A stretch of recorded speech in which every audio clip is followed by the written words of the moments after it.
Hi everyone! So welcome back to my YouTube channel. So including Clavillas, this is my YouTube channel. Kung hindi ka pa nakasubscribe, please do like, share, and subscribe to my YouTube channel para updated ka sa mga panibagong videos ko.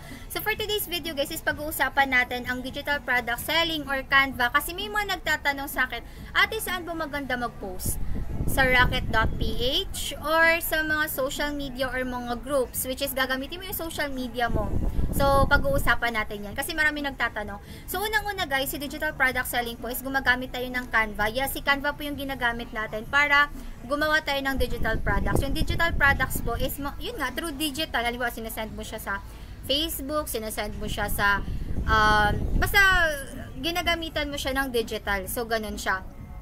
So, at ano ba tong digital products na to? Ang digital products, guys, it's either pwedeng ebook, pwedeng kids materials, pwede siyang mga planners, pwede siyang mga templates, ganun. So, yung parang ginagamit natin siya for editing. And minsan naman, guys, is pwede din naman siya like mga, halimbawa, mga reviewer mo, ganun. May mga reviewer ka and maraming mga parang gusto ng reviewer na yun. Pwede mo yung gamitin na digital product. So, marami, guys, as in marami talaga. Pero ito yung tatandaan ninyo.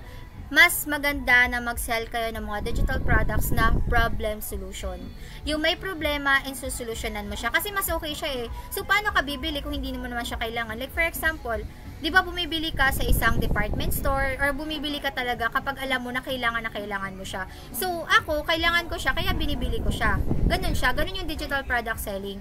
So, may mga iba dito na gusto mag-start sa digital product selling kasi nakikita nila may bahay na, may sasakyan na, passive income na, nag-resign na. Pero ang reality, be, bago nila nagawa yung mga bagay na yun, be, years din, and pinag-aralan nila yun. Hindi yung basta-basta na pinag-post ko in just one snap, uy, may benta na agad ako, be. Pwedeng mangyari yun, pero may parang, halimbawa, nag-post ka ba sa group? Nag-post ka ba sa social media mo? Ginawan mo ba siya ng paraan? Or isang beses ka lang nag-post, tapos nag-aantay ka na lang. Halimbawa, nag-post ako ngayon, tapos mag-aantay na, mamaya may benta na ako niyan. Ang tanong, pinag-market mo ba siya? Kasi sa digital product selling, guys, minamarket mo yung product mo. So, para ka lang naman din nagbebenta, minamarket mo yung product mo para bumili sila sa'yo. So, wala namang business, be, na natetenga, day, na parang wala ka namang ginagawa, be. So, ano ka, Sleeping Beauty?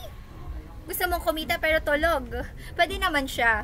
Okay, so marami nagtatanong sa akin na, ate, saan mas okay? Sa Rocket.ph or sa social media? So, unang-una guys, kay Rocket.ph kasi guys, okay siya. Basic experience ko, okay siya sa akin if halimbawa, gusto mo ng passive income na natutulog ka, may ginagawa ka, busy ka, tapos minsan may mag-email na lang sa'yo na may bumili na. Which is yun yung good thing sa kanya. Kasi, si Rocket.ph, kapag pinag-post mo siya sa social media mo, pinag-market mo siya, halimbawa, ngayong araw, pinag-post ko siya, and ilang days, parang lumalabas na, anytime, halimbawa, may magkiklik doon sa link na yun, nabibili sila doon, na diretso sa Rocket.ph, pwede silang bumili. Basta may balance yung mga e-wallet nila, like Paymaya, ganon. Kasi di ko alam kung gumagana yung Gcash ngayon ng Rocket.ph, pero most lang gumagana sa kanila is yung DragonPay ba yun, yung Paymaya or other banks, ganon.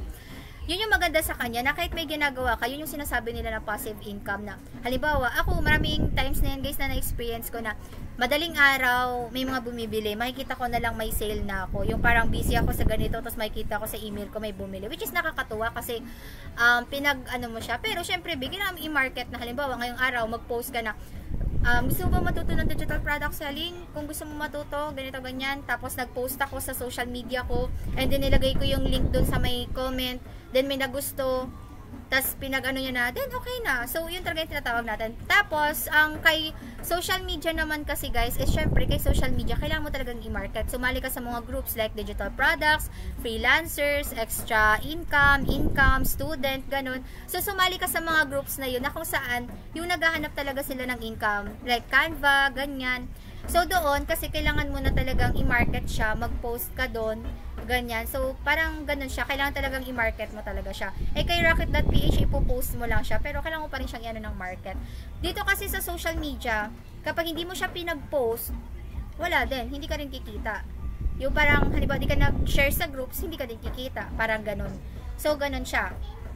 Next, pagdating naman sa bayad, dati guys, kay Rocket.ph, libre lang po. Libre lang ang kay Rocket.ph. Libre lang talaga siya.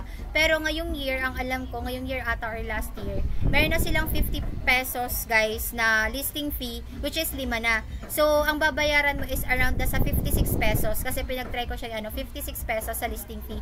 So, ako, masasuggest ko lang, if gusto mo mag-Rocket.ph, mag-focus ka na muna sa 5 digital products na problem solution. Kaya sabi ko sa'yo, mag-post ka na muna ng products na may problem solution, 5 na muna, tapos i-monitor mo siya na, eto ba, kailangan ko ba talaga tong i-list dito para may bumili, ganyan-ganyan, or hindi ko na muna to isasama. Yung 5 talaga na pinaka-importante. So, may listing fee na guys kay Rocket.ph. Then, kay social media naman, libre lang siya kasi, syempre, ipopost mo lang siya. So, kung pagdating naman sa parang, yung mag-ano ka na, gagastos ba ko ng pera or sa social media, libre lang kay social media kasi ipopost mo sa Facebook mo, sa TikTok mo, sa Instagram mo, or kahit anong social media yung meron ka, ipopost mo lang siya. So, ganun lang yung gagawin mo. So, wala kang pera na ilalabas para lang mag-listing or mag-promote, ganun. Which is, libre lang siya. Okay, so, pagdating naman, eto na, pagdating sa income, halimbawa, i-withdraw mo na siya, o ganito. Yung binili na digital product sa'yo is 200 pesos. Yung price mo is 200. Pag binili nila yun, may additional na 24 pesos yun, which is 224 pesos.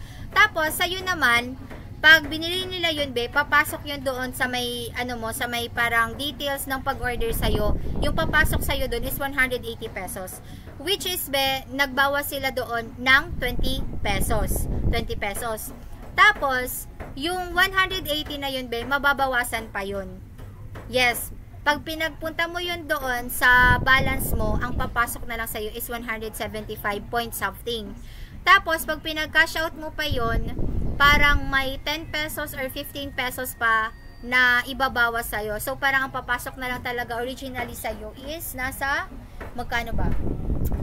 Nasa 150 na lang, parang ang papasok sa'yo, nasa 150 pesos, parang ganun. So, ako, mag-a-advise ako sa'yo na kapag maglalagay ka ng price mo sa digital products mo, mag-ano ka na ng 50 pesos, parang 50 pesos, something na sa 50 pesos, na parang, para makuha mo ng buo talaga yung yung talagang digital product mo. Like, for example, sabi natin 150, yun yung talagang kailangan ipunin mo. Tapos yung 50 pesos, iaano mo na yun as parang bawas-bawas or service kay Rocket.ph. Yun yung isang bagay na medyo kasi, oo, passive income siya, pero ang laki na nababawas kapag ika-cash out mo siya kasi maraming bawas. Pero pagdating naman kay social media, makuha mo siya ng buo. Like for example, sabihin natin na 200 pesos mo, so isasend sa'yo 200. So, ipunin mo na lang siya ng ipunin. Tapos, pag magka-cash out ka, syempre, magbabawas yan ng sabi natin 20 pesos, ganun. Pero, hindi kagaya kay Rocket.ph na grabe talaga yung bawas ng kada mo. Kaya, siguro, mas okay, siguro, ipunin nyo na lang muna before nyo i-cash out, ganun. So, ayun. Kasi may mga iba kasi, nagsasabi sila na, ay, wala namang benta kay Rocket.ph. Ay, wala naman akong benta kay digital. Alamin mo, saan yung parang nagpo-focus ka lang ba na halimbawa nag-post ka ngayong araw, kinabukasan hindi na naman, ganun. So, eto, advice ko lang to ha, sa mga beginner or gustong mag-start sa digital product selling, pag-aralan nyo na muna. Unang-una, kailangan meron mag-a-assist and magpo-coach sa inyo, kasi beginner kayo hindi pwedeng basta kasasabak dyan na parang, okay, bahala ka na dyan kung anong gusto mong gawin, ganyan-ganyan. Yan. So, sa digital product selling, kailangan talaga may mentor ka dyan. Dapat tuturuan ka kung paano, ano yung gagawin mo. And at the same time, pag-aralan mo na muna. Tingnan mo yung niche mo. For example, nasa food industry ka talaga, nasa food talaga. So, mag-try ka ng digital products, which is yung cooking, yung pagluluto. Para, halimbawa, may mga friends ka na nagluluto, or kung halimbawa nasa industry ka man ng pag-vlog, or tas nasa luto ka, syempre mag-ano sila, gusto ko ng recipe, ganito, ganyan. So, yun, i-market mo sa kanilang digital product mo. Kung beauty ka naman, halimbawa, tutorial mo, or parang guide mo ng parang skincare, ganun. Tapos may mga gusto na, ate, paano yung skincare niya? May guide ako, ganyan-ganyan. So, parang ganun. Another example pa, halimbawa, ako, engineering student ako, and magte-take ako lang, halimbawa, example, board examination, or bar exam, ganun. Board exam, parang ganun. Basta yung ganung exam. So, ako, kailangan ko ng materials or review materials. Kaya kung meron ka dyan mga review materials, tapos ka na sa engineering, pasado ka na sa licensure examination, tapos imbis na nakatenga yung mga reviewer mo dyan, pwedeng ibenta mo yung reviewer mo, i-file mo siya, and ayun, i-digital products mo siya. So maraming ways guys ng pagde-digital product selling. Ayan, so inano ko lang siya guys, like parang ina-explain ko lang siya sa inyo, kasi may mga iba talaga na parang, ay wala namang benta sa digital product, ay wala naman ganito ganyan, siguro wala ka lang din ginagawa na actions. Ayan, so speaking of digital products, meron na kami mga digital products na done for you na. So yung mga done for you products na yun, yung digital products, is ibig sabihin, halimbawa, sa digital product selling pala kasi guys, is may dalawa yan. It's mag-invest ka or hindi. Sa invest, ayun nga yung sinasabi ko, nabibili ka ng done for you na digital product, ang gagawin mo is i-market mo na lang siya. Pero ito Ben, yung sa free lang, gagawa ka talaga ng from the scratch na sarili mong digital products. It's hindi ka na talaga gagastos. Okay? So doon guys, sa mga done for you digital products ko, nandoon na meron na doon yung sa mga kids bundle, mga templates, mga planners, yung parang mga talagang common na mga ginagamit if gusto ninyo. Kasi doon sa kids bundle, marami na siya guys if gusto nyo mag-start. Halimbawa, may mga kilala kayo, may mga anak, gusto nila ng tracing, ganyan-ganyan. Or kaya may mga teacher, gumagamit sila ng template. So, pwedeng gamitin nila yan. Ganon.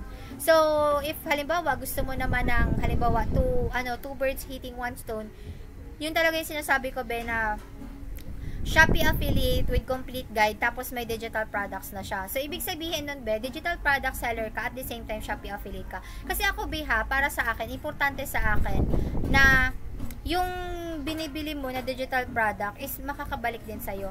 Like, for example, ako, hindi ako naging okay kay digital product. Uy, Shopee affiliate ako. Pwede akong mag-Shopee affiliate. Kasi may link ako ng Shopee affiliate. And at the same time, may guide ako ng Shopee affiliate. And at the same time, may digital products ako. So, kapag feeling ko, medyo mababa na tayo kay Shopee, o dito tayo kay digital products, i-market natin si digital products. So, ganun yung mga inaano ko, tinuturo ko. So, ayan. So, if gusto nyo guys ng done for you digital products, ayan, i-message nyo na lang ako. Maglalagay ako ng link dyan kung saan ako nyo pwedeng i-message. Ayan. So, ayan naman guys. And kung gusto nyo guys maging Shopee affiliate, lagi ko na ilalagay ko na lang yung link dyan sa baba. At kung gusto nyo ng Shopee affiliate complete guide, ilalagay ko dyan sa baba. Pero kung gusto nyo magpa-assist and magpa-guide, ayan, ilalagay ko na lang yan dyan sa baba. Lalo na kung gusto ninyong maging digital product seller din. Okay? So, ayan naman guys. Gusto ko lang naman na i-lighten yung iba kasi talagang iba talaga yung tingin nila sa digital products na akala mo in just one snap magiging okay na siya. Kailangan nyo talaga bing paghirapan na muna, pag-aralan nyo na muna siya. Hindi siya basta-basta. Okay? So, yan lang naman guys. So, sana may natutunan kayo. Ayan. So, again, thank you for watching guys. I'm Claudine Clavilas and this is my YouTube channel. Kung hindi ka pa nakasubscribe, please do like, share, and subscribe to my YouTube channel para updated ka sa mga panibagong videos ko. So, yan lang naman everyone. Bye! Thank you for watching. Sobra bing mahangin be. Naka-electric pan kasi. So, yan lang naman everyone. Bye! Thank you for watching. Guys follow, like, share, and subscribe ako sa mga social media ko. Ayan, nakalagay naman yan dyan. And kung gusto nyo kayo message, ilalagay ko na lang yan dyan sa baba kung gusto nyo magpa-help. Okay? Magpa-assist and magpa-guide. Yung naman everyone. Bye! Huwag nyo ang kalimutang mag-like, share, and subscribe to my YouTube channel. Bye! Again, I'm Claudine Clavilas and this is my YouTube channel. Ulit-ulit, di na natapos.